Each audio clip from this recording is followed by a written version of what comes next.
Chapter 2. The dust hadn't cleared up, but there was less of it being kicked up into the air now. Alex continued to keep his guard up at the rear, but most of the rovers had bugged out. He noted the alarm was also gone as he huffed in relatively fresh breaths of air. "You know, they might have run off, but I still don't feel any safer," Layla spouted as the group continued to move forward. "Just keep scanning," Jack responded. "Just because that alarm is off doesn't mean they aren't still watching us, be it rovers or Dellen's people." The old man moved up the street, motioning for the team to hurry. Most of the buildings leading up to the Abbey, and even parts of the Abbey itself, were in complete ruin. "There's no way they have range down here. Let's move." Jack was correct. The few rovers they did encounter fell under a focused bullet storm. Waiting at the end of their long marathon, past the broken buildings and around some of the still standing parts of Westminster Abbey, was another man. He stood in front of a building that looked as if it was pulled from another time.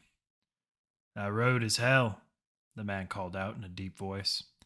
Jack moved to the front of the group and called back, "And hell has room for new occupants." The lone man began walking forwards towards Jack, who had now slung his rifle over his shoulder. "I told you not to follow me." The man spoke loud enough for the group to hear over the now falling rain.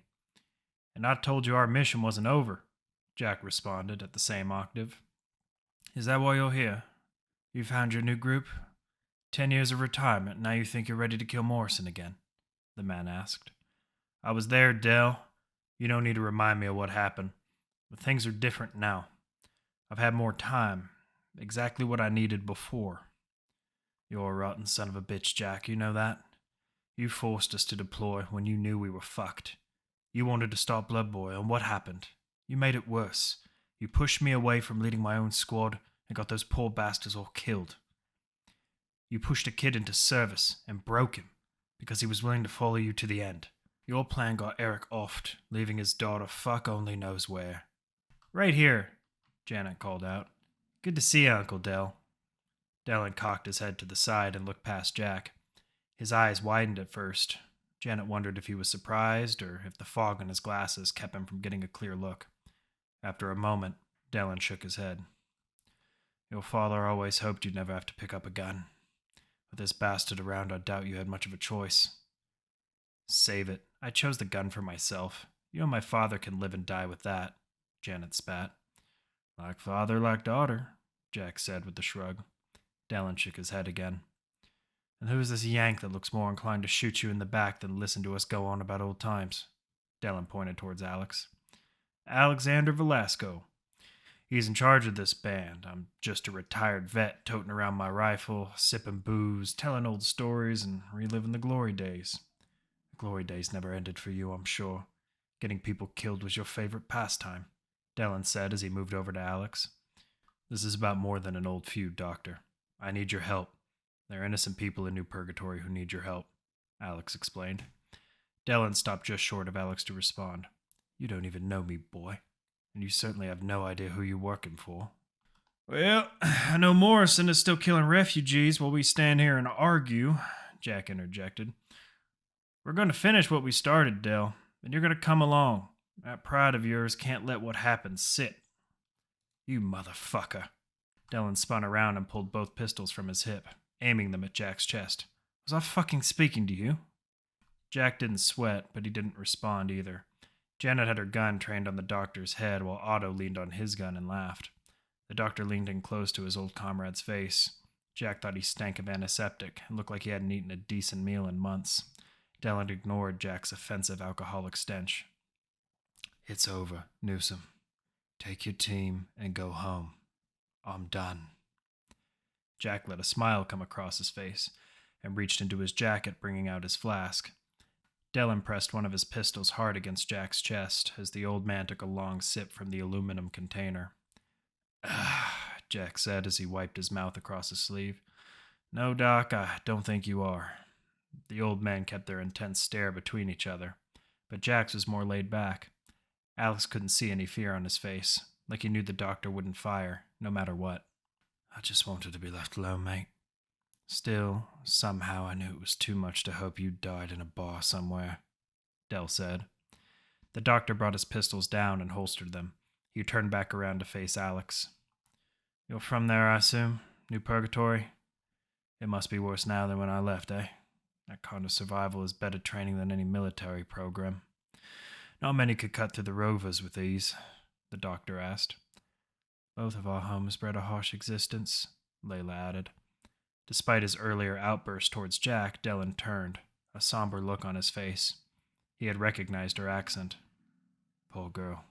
You lived this twice, then, he said. I am now, she replied. The group stood in silence for a few moments. The doctor lost the confliction on his face after a few moments of contemplation. Let's get inside out of the rain.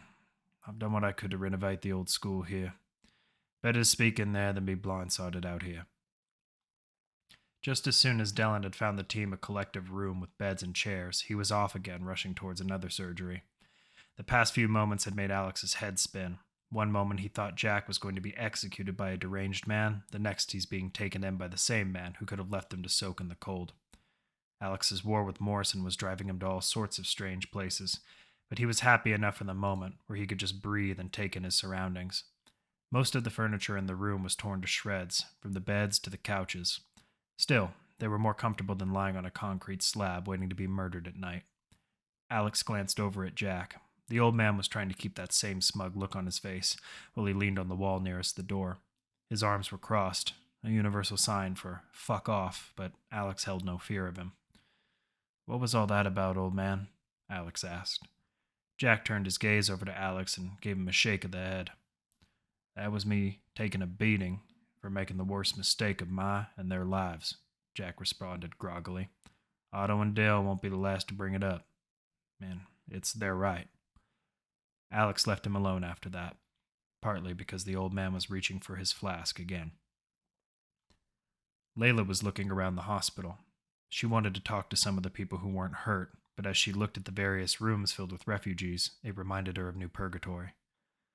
This place would be worse off without a doctor, she thought. Makes home look like a joke. It was nice to see they had shelter against their threat, though. New Purgatory still had luxuries these people had to fight to see every day. Her old home was more humbling than she imagined. As she continued her adventure around the place, she was stopped by a woman in a lab coat. You, I saw you. How did you get past the rovers? The woman asked. There's that word again. Is that what those freaks are called? Layla replied. You don't know? You're from here, aren't you? To guard those mercenaries here? Not quite. Look, I need to get back to my team. As Layla went to turn around, the woman in the lab coat caught her arm softly. Wait, please. You didn't answer my question. Layla pulled her arm free from the woman's grip and turned around. Those rovers don't see through the dust, but they kick it up very well. The chain gun we brought along helped a bit too, Layla said with a smile. Now can I ask your name, since you're keen on asking me all these questions? The woman began to blush and tilted her head down. I'm Adris. I'm the one that triggered the alarm. And watching us on the cameras? Layla pressed. Yes, Adris answered. Layla shook her head. She wanted to be angry, but she tried to understand their situation. I might do the same if this were my home, she finally said. We don't get as many guests as armed as you, Adris replied. We were just trying to protect the people here. Layla nodded, and then something clicked in her mind. Do you think you could help me find something? She asked. With the cameras, you mean? I don't see why not. Come on this way, Adris said, leading Layla on. Janet passed Adris and Layla as they walked down the hallway. She was on her comm with Elias back at the Hell Chopper. How was the walk? His voice crackled in over the comm. I've seen worse. They weren't gangs, closer to tribals than anything. Did you find the doctor? We did. There's a lot of bad blood between him and the old man. There's more going on than Jack told us. From down the hall, she could see Dellen walking towards her. I've got to go. It looks like we might be moving again. I'll tell Alex what you said about Tommy, she spoke. Stay safe, Janet. As Elias cut out, Dellen came to face her. Janet, he said with a long sigh. I figured the next time I would see you, it wouldn't be to almost kill you.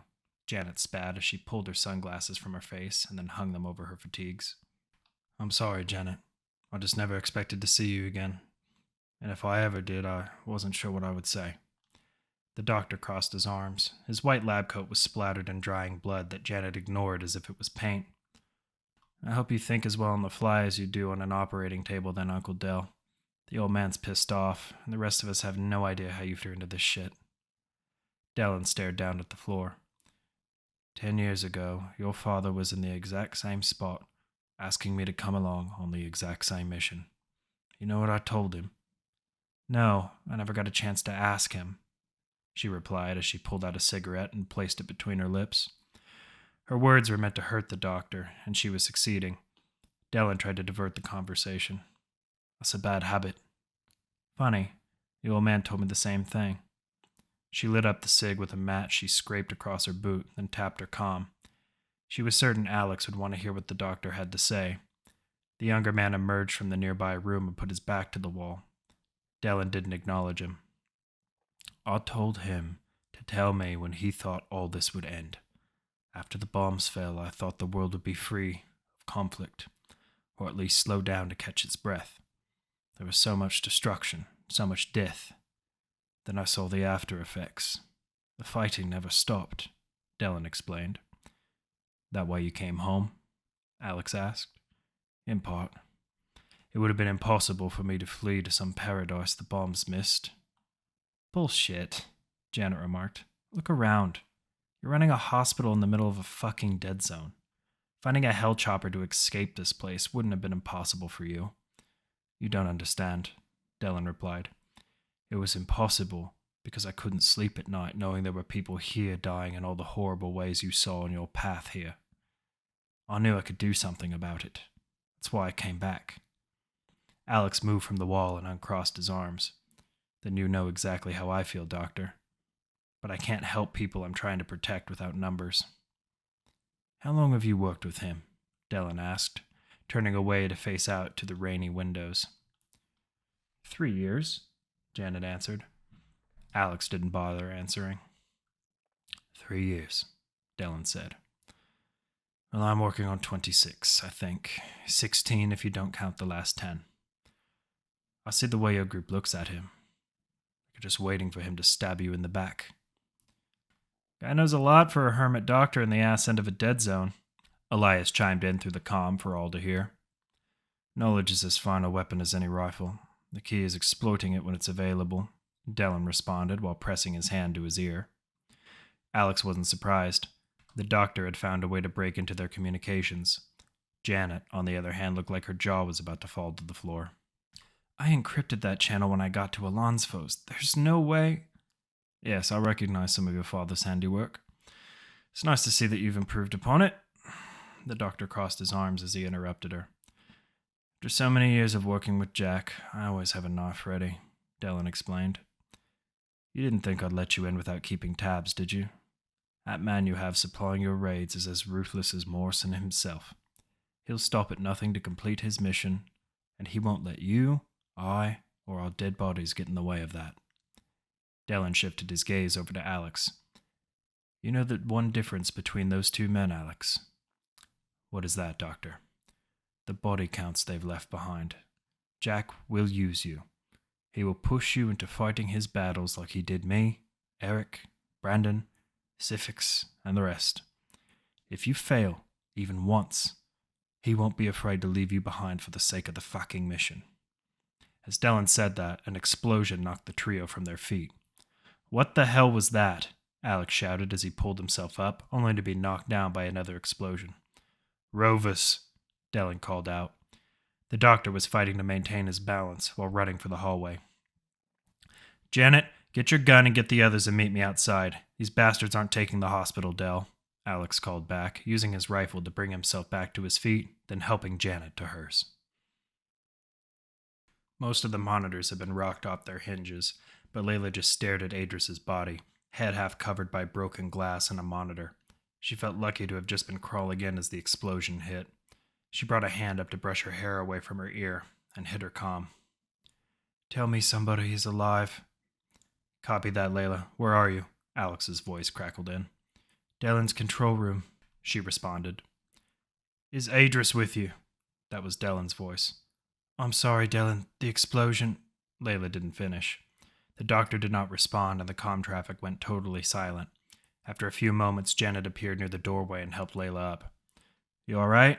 Janet asked. "Just shook up. I'll live," Layla replied, pulling the slider back on her SMG. "Let's move."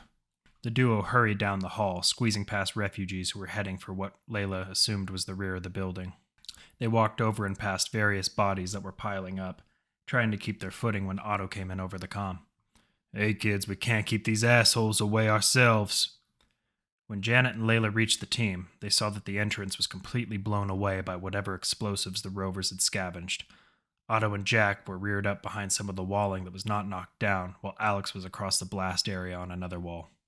"It's not rovers," Alex yelled out as Layla moved beside him. Janet ran out into the fire and went to cover behind a pile of fallen rubble. Gunfire came down on her position. She tossed a few smoke grenades out, giving the group a few seconds of reprieve through bullets still rushing through the gray haze. "What the fuck? Who are they?" Janet yelled. "No idea, but they've got more tact than rovers," Jack shouted. "Tommy, do you hear all this? Do you see anything?" Alex asked into the comm. "Took off as soon as we heard the explosions. Their armor's all black, don't see any emblems. Could be Morrison's Marines, but I'm not sure," Tommy replied. Alex was growing angrier by the second. He didn't bother to use the comm and instead yelled over the gunfire. "Well, then who are they, Jack? You've got all the answers, right?" "We'll know after they're dead," Jack answered, moving towards the smoke, rifle raised in the air. The old man, Alex, and Janet aimed after the soldiers on the nearby rooftops while Layla covered Otto, who was sweeping the ground forces with his chain gun. Alex found himself slammed up against the same rubble being used as makeshift cover as Jack, bullets flying above and over their heads. "And only about the mission guy, huh?" Alex said before rising to shell a soldier in the neck and chest. "It's going to get done," Jack said, popping up to take a few shots of his own. "As far as I'm concerned, the mission has been standing for over 10 years. The old man's blue eyes only added to the stare that sent a shiver down Alex's spine. The ground forces were being laid to waste by Otto's barrage, but his ammo was running low. When he fired his last salvo, the big man dropped the gun and used his ammo pack as a shield as he and Layla pressed the soldiers. She danced around him, firing bursts of rounds into the groups that hid behind cover. It was perfect for flanking, but the firefight raged on, even with the ground forces crippled. "Alex, we found their transport. Looks like 2 Hellchopper carriers, no emblems," Elias came in over the comm. "Take them out. We'll find out who they are later," Alex replied as he reloaded his rifle. "How many left?" he called out to no one in particular. Janet was running and gunning, using her rifle's full auto capability. "They're falling back," she replied, letting out a stream of bullets that felled a runner. When the ammunition stopped flying towards them with deadly force, the team came together at what used to be the entrance to Dellen's clinic. "Okay, Jack, what the fuck?" Janet yelled, throwing and landing a punch at Jack's temple. It caught the old man off balance, but he managed to stay on his feet, and then turned back towards her. "I was afraid of this. Nayala mentioned that Morrison gained some new muscle, but not this soon," Jack said. "Well, they're here now, so why don't you tell us who the fuck they are?" Alex interrupted. "Morrison hired some general who survived the nightmare called the Midwest. He leads a large platoon of soldiers from the Old World branches, but this can't be them. There's no way they knew we were coming here," the old man answered. "Unless they managed to track your chopper here," Dellen said as he appeared in the hallway, his vest and combat fatigues now drenched in blood. "You just can't help but bring death with you everywhere you go, can you, Jack?" "Not a chance, Dellen. I did a sweep," Jack started to say. "I cracked your comm frequency not a half hour ago, so forgive me if I don't take it on faith that you were fucking thorough," Dellen replied. Jack closed his mouth in stunned silence. "Jack, you, Velasco, and I are going to have a conversation while your team tends to what's left of my people," the doctor continued. "Yeah, whatever you want, Del," Jack responded as he gave Alex a nod. The old man followed Dellen as they headed inside. The rest of the team began moving bodies. Alex put a hand to his ear as he continued behind the 2 former compatriots. "Elias, you get those choppers taken care of?" Alex called. There was no response. Alex waited a moment, pacing the destruction of the entranceway. "If the rovers come back, we're going to be in piss-poor shape. Elias, you still alive? Come on," Alex called again. "Yeah, we're here. Those pilots gave Tommy a good run. We only downed one of them," Elias replied.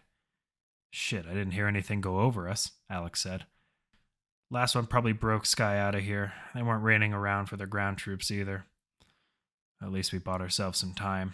Jack thought they were mercs from somewhere back home. I wouldn't put it past Morrison to hire mercs.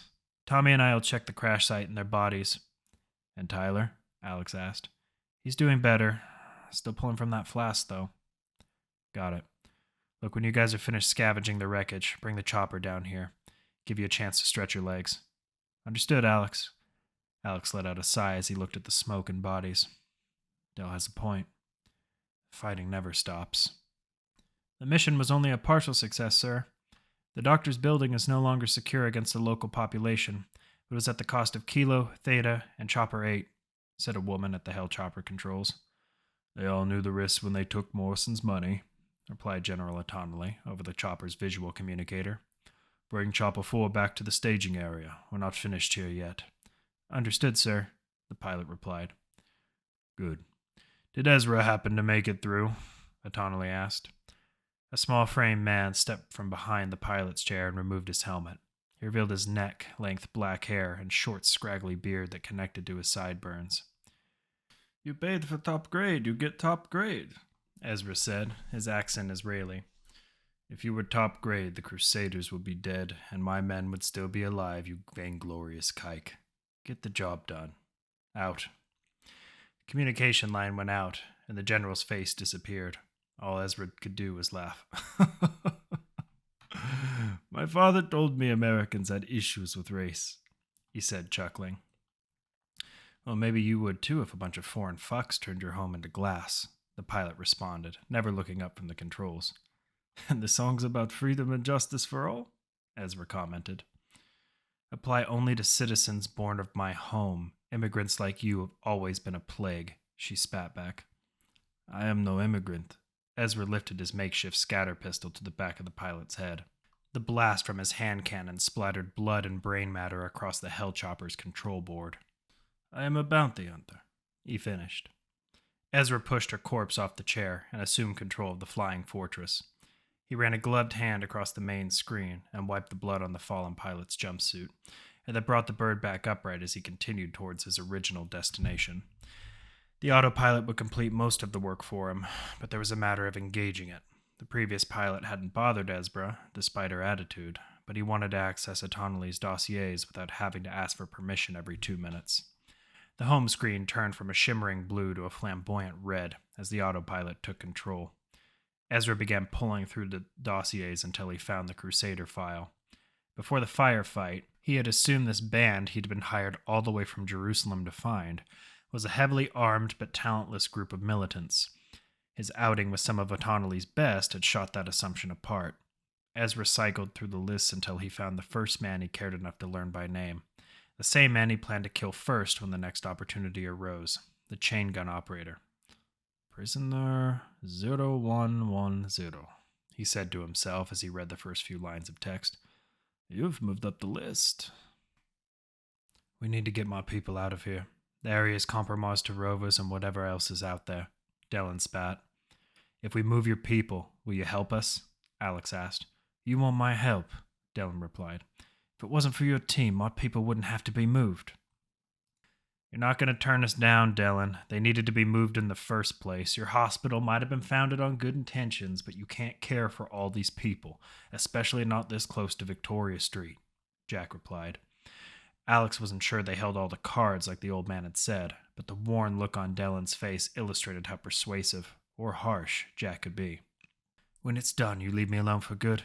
No more missions, no more field operations, not even a call to get a fucking stitch, Dellin asked, his voice downtrodden. When this is over, old friend, I won't even invite you for the celebratory drink afterwards. I'll just take you home, Jack replied as he screwed the top off his flask. He means yes, Alex interjected. The only way you'll hear from us is if you contact us, and all of us will owe you more than just saving your clinic if Morrison goes down. Dellin shook his head. Well, that offer is tempting. Just getting my people to safety will be enough. I've had enough of Jack's help for one lifetime. All right then, Doc, tell us what needs to be done, Jack said. Dellin brought them over to what remained of a plastic table. He laid out a map of the college gardens and its surrounding monuments. The trio hunched over the map with Dellen pointing out their position first. From here, I'll need you to move my people to the rear entrance of this building, then move them across the debris to here. Dellen drew his finger a few inches up from the Westminster School. That's the palace, Doc. From the sky, most of it looks like rubble, Alex stated. That's the point, Velasco.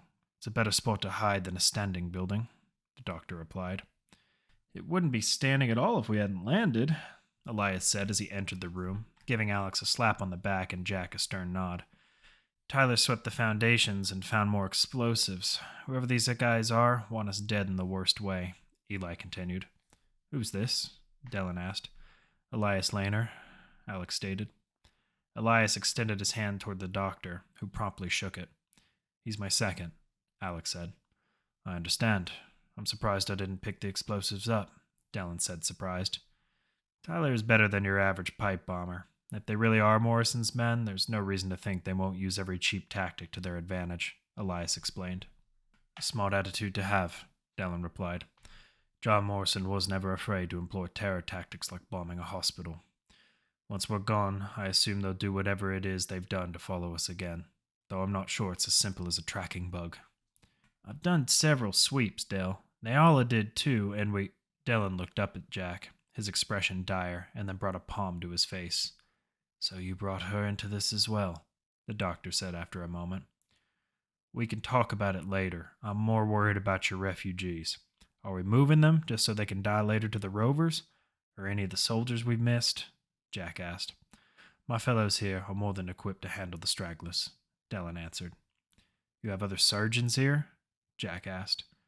Don't even think about it, Newsom. You said it yourself. I can't help all these refugees, so I trained more doctors, and they will remain here. My people need all the help they can get. All right. I'll see what Nyala can do. How's your relations with the, chain draggers, anyway? Sarcasm dripped from Jack's lips. Don't think the irony is lost on me. I'm just surprised you kept her in your pocket this long. All right, Alex interrupted as he moved between the two men. Tommy can provide air support for the refugees if the Rovers or Morrison's men try to come at them. Janet will guide them to their new home. Otto will coordinate from the bird. That's fine, but there's more. I have a burst radio transmission active in the old grandfather clock. It's how I get the refugees to come here, but it's set to the old ham frequencies. There's no chance a Hellchopper could pick it up. Dellen moved his finger towards Big Ben. I'll need to change the coordinates to reflect the new location of the refugees. Then the rest of us will form a ground team to get you there. How bad is the rover traffic? Alex asked. It's normally minimal, but with all the action lately, Dellen trailed. Got it. Team, get your iron and meet in 10 at the exit. Dellen, stay a second, Alex said. Elias and Jack made their way out of the room to relay the orders. With the door shut behind them, Alex took a seat at one of the chairs surrounding the table. How many times am I going to have to stop this shit between you and him? The younger man asked. Leave it alone, Alex. Better yet, fuck off and come back when you have as much disdain for that man as I do. Dellen spat. Alex threw the table up and sent papers and documents flying to the floor, catching the doctor off guard. You're one of us now, Dellen. A Crusader. I need to trust you with my life, just like everyone else. None of us are going to survive this mission if we can't work with each other. Bury your past with Jack, or you'll make the same mistakes he did. The doctor did not stir from his standing position, though his expression changed to one of resignation. Just make sure you tell him the same, Velasco. He knows where I'm at with him. You just worry about you. We done then? Dellen asked. No. I need a favor. And what's that? I need to find a building. Dellen gave the other man a long stare. I'll check my camera system. Too many of them are offline to see anything worthwhile. Do you know where this building is? The doctor asked. Off of Victoria. I need to find it before we leave here. Alex's voice was hurried. Why? Layla. The one who told you about Adris. It's her home. She wants to know if it's still there. Dellen shook his head. This will split us up into 3 groups. Is taking her home necessary? It was for you, wasn't it? The doctor stopped and thought about that, then gave Alex a short nod. Very well. I'll give Jack the code to change the frequency then. we'll have to move sooner than later. That's not a problem. Find Jack, and I'll go get Layla. If that's what the kid wants, Jack said, taking the old world tape from Dellen's hands. Not sure I agree with splitting us up this much, though. I wish you'd thought that way 10 years ago, Dellen replied. Jack spit off to the side. It was rare to see him get so close to losing his composure, but Dellen had that trick down. Just make sure the kid doesn't die on this fool's errand, the old man said. Dellen looked past his former friend and gave Elias and Tyler a nod before making way towards the old entrance. There, Alex stood with Layla. How far down Victoria? The doctor asked, hurrying past them both. Both Layla and Alex had to run to keep up. It's a small cutoff. On our way here I saw a few small ruins I recognized, Layla replied. The only cutoff between here and the gate is Dhaka, Dellen said as he kept pace down the road. Shame about your people, Doctor. Adra seemed the nice sort, Layla stated as the trio moved through the dean's yard, past the overdosed and picked over corpses of the rovers. I'd hoped she would be the head of the clinic one day, Dellen replied as he hunched down for a moment. The one we're moving, the remaining refugees to, was going to be my next clinic. While they were stopped, Alex hurried to catch his breath but was intrigued. Another? You have the supplies for that? He asked. The doctor stood up, motioning for them to follow, his two pistols held out in front of his body. Jack presumes he knows everything because he has a ranger with a satellite feed in his pocket and dossiers on everyone you're recruiting. The group climbed over a railing and onto Victoria Street itself.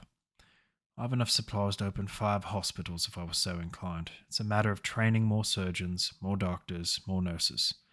Slowly, I'm rebuilding this place.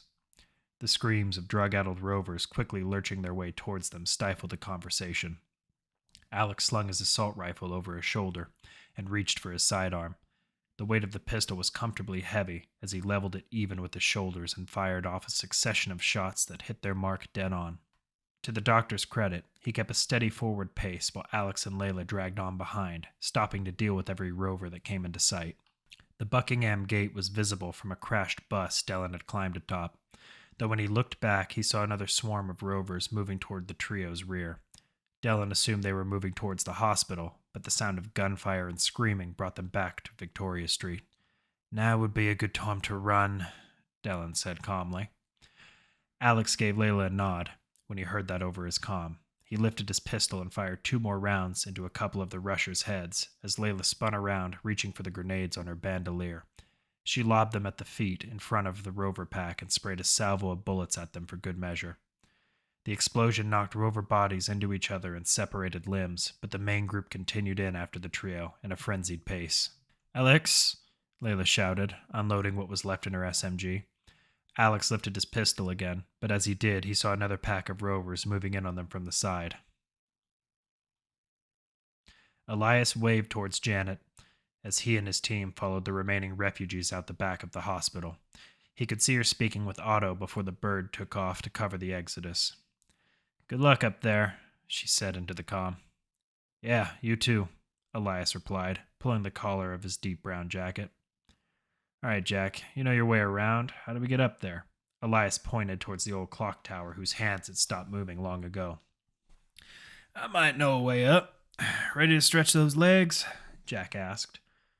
Hell yes, Tyler replied, assault rifle in his hands. Sure you don't want to drink first? The old man prodded. Jack began to reach into his combat jacket, but Tyler waved him off. Maybe afterwards, old timer. They say it's bad luck to drink in a graveyard. And they're all dead. Shows what they know, I suppose. Jack pushed past him, and Elias could visibly see Tyler's expression start to change. His face was red hot and ready to explode.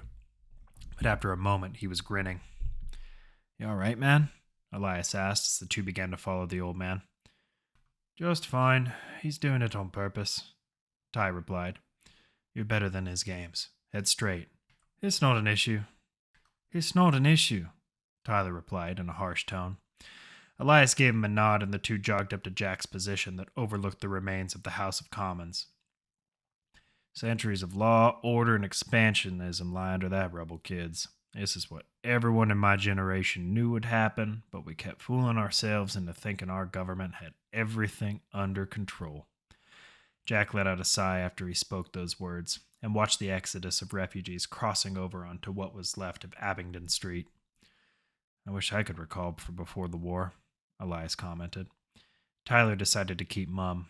For an Irishman, or descendant of Irishmen, it would have meant the world to his family to see London in this state, the House of Commons toppled, drug-addled scavengers picking each other apart in the streets, the London Bridge a tombstone over the Queen's old bones.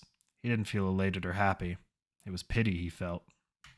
Tyler looked down on the people, running their hearts out with Janet, trying as they might to survive just as he had. The long stretch of broken and charred land was his mirror. This land no longer shaped men, it was shaped by them, and shaped as he was. Demolished, fragmented, and missing the lifeblood running through its veins to sustain it. All that ran through it now was cancer, poison, death. And still, it endured. Elias knocked him on the chest and brought Tyler from his thoughts and back into reality. "Enjoying this?" his friend asked quietly as Jack continued to ponder despite the view. Tyler shook his head. "Stories like this one, I was told, they only existed to fuel the events that led up to turning this place into ash. It's almost funny thinking about them now. What could be funny about all this death?" Elias's voice rose, but the old man didn't seem to care.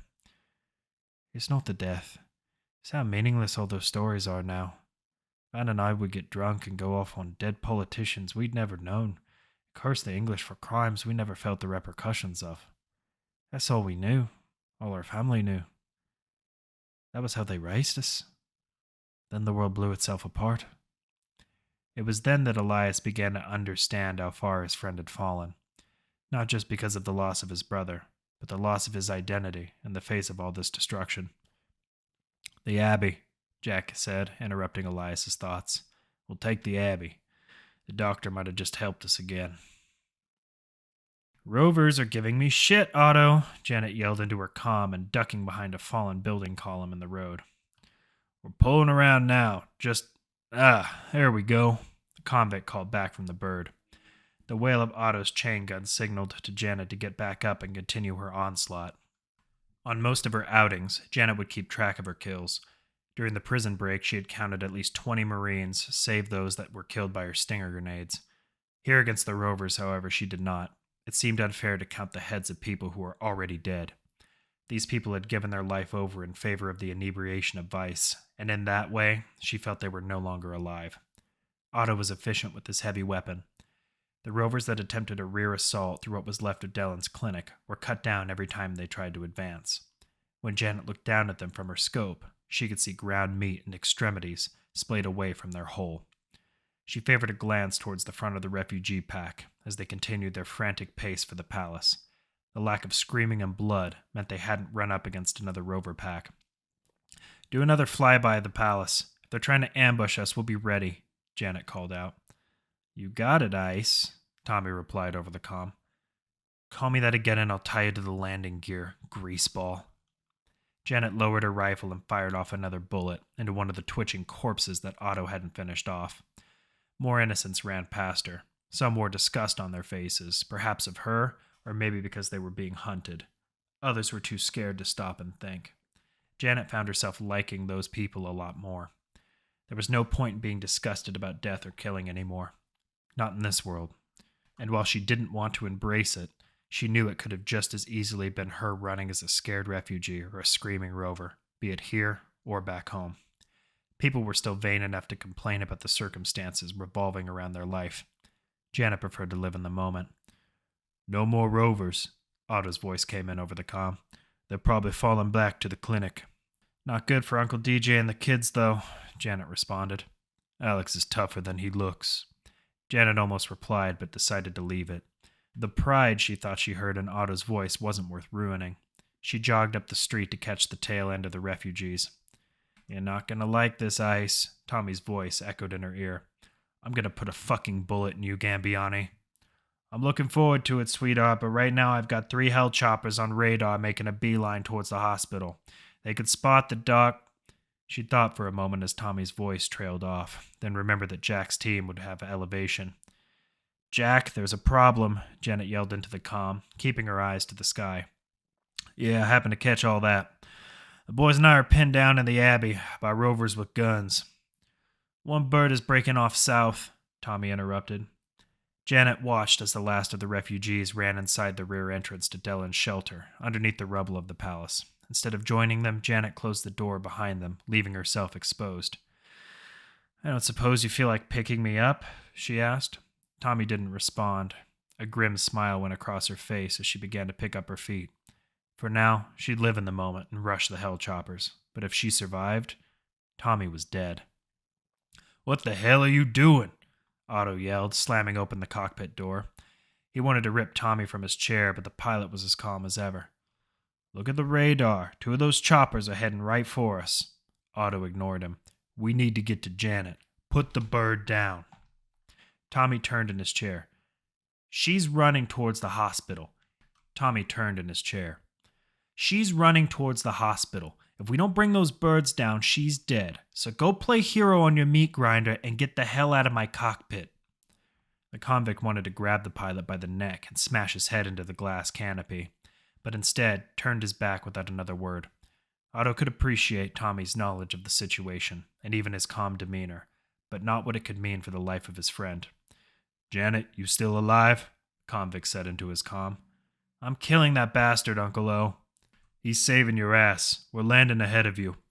Janet didn't respond. Otto brought his hand down from his ear and reached for his chain gun. An actual challenge. The convict was eager to test his toy on targets capable of scarring him in battle. He slammed his heavy fist down on the ramp control, and with another arm, hooked his harness up to the hell chopper.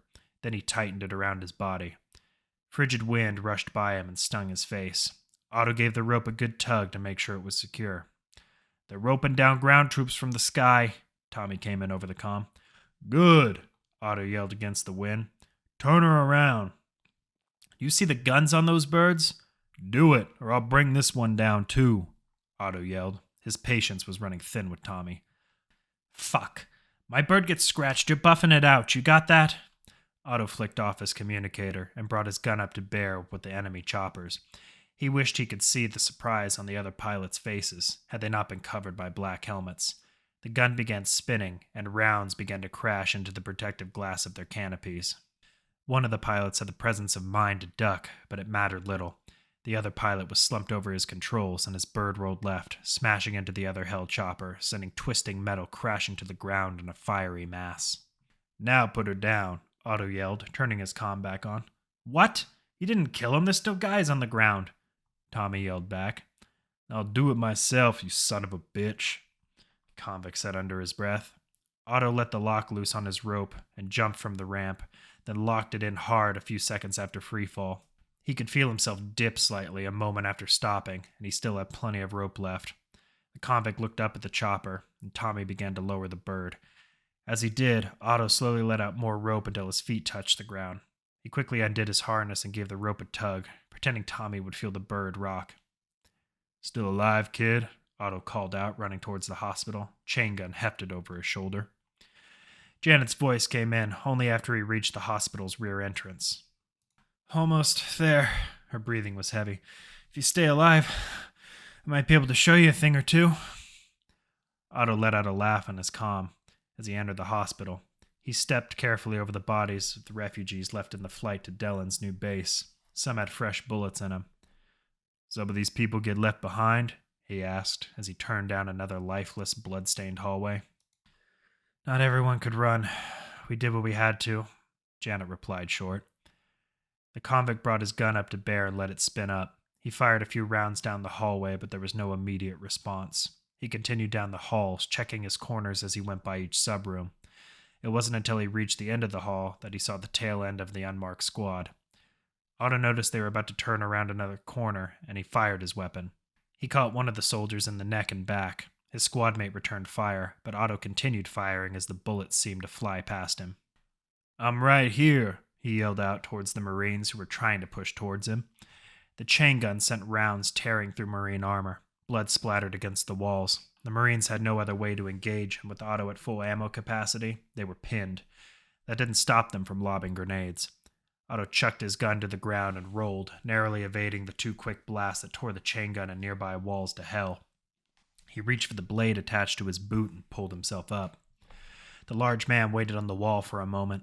taking a deep breath before he turned the corner and rushed the soldiers while they were reloading their weapons. He swung his right arm hard and drove the short knife into one soldier's chest.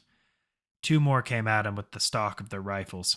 Otto left his blade in the first corpse and drove his shoulder into the face of one of the men, and then grabbed the man's rifle and swung it like a baseball bat against the other Marine's face.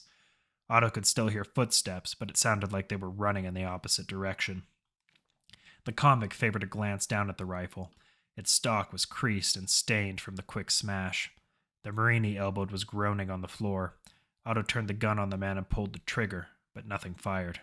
"Useless," he said, tossing it aside and dropping a boot on the downed man's head. "You here yet, Trishella?" "Copy that," Janet huffed as she hunched over to catch her breath at the hospital's rear entrance. "Just made it. Where are they?" she asked as she lifted her rifle and ignored the cramp forming on her right side. "Took out a few, but there's more. I just don't know where," Otto's voice came back. She stopped and put her back to the nearest wall. "Little warning would have been nice," she replied. "You're still alive, aren't you?" Janet was about to reply, but a burst of static signaled that Otto had cut the comm. She checked her ammo before proceeding on, staying hunched behind the wall. At this point, she wasn't sure who was on her side apart from Elias. Everyone was becoming hostile towards each other, and their work had only started. As Janet went around a corner, she thought to herself the strange speed at which she had formed a bond with Elias. The sound of hurried footsteps brought her back into reality. She ducked into a partially collapsed room and waited to see who would go by. As she expected, two more clad in black soldiers rushed by. Janet rolled out the doorway and fired off 2 quick rounds into both of their backs.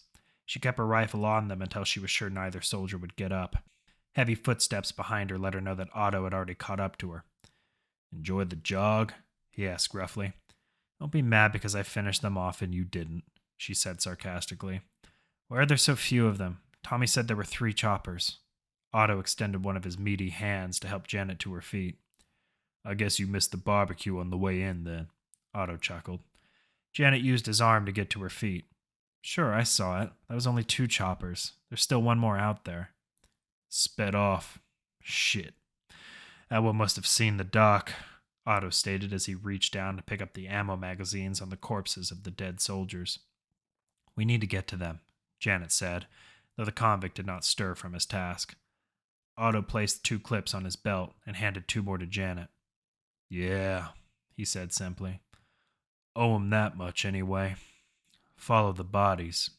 The pair quickly made their way towards Victoria Street, where blood and rainwater made eerie red puddles. They had no choice but to step on or over the various rover body parts that littered the road. To Janet, it felt off. Some of the corpses looked beyond small arms mutilation. It didn't slow her pace, but she could see that Otto's expression mirrored her feelings. "This wasn't them. Not most of it, anyway. I bet those birds brought hell down on the rovers," Otto said. "But they were on the street," Janet cried out.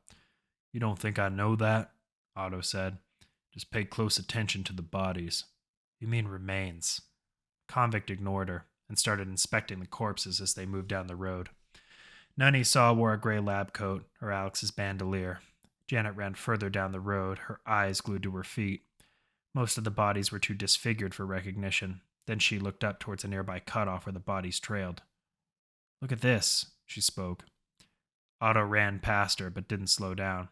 She realized he was done looking for remains, and she began jogging to keep up. Layla had dug her hand deep in the gravel out of nervousness. Making their way from Victoria Street to Dacker had been physically taxing. But now, hiding behind an old store wall that separated her, Alex, and Dellen from a legion of rovers was taxing her in another way. She fought hard to contain how frightened she was by the creatures, and how they had her trapped. She focused her attention on the broken store. The second story had partially caved in, leaving plumbing and other wreckage exposed towards them and barring any other escape. Just past the wreckage, however, she saw some of the store's dusty wares. Old teddies. They were covered in the gray soot of broken concrete and surrounded by cobwebs. Still, she looked longingly at them. It brought her back to her childhood. Years ago. "Pick one, little flower." Layla's mother held up 2 different colored teddies. One was chocolate brown with a white tummy and a little red heart sewn in. The other white with a black tummy and a white heart. The color reminded her of some of the suits her father would wear when leaving for work. She reached for it like it was the only teddy left in the world. "This one, please," she cried out. Her mother let the white bear loose and smiled down at her daughter as she embraced her new teddy.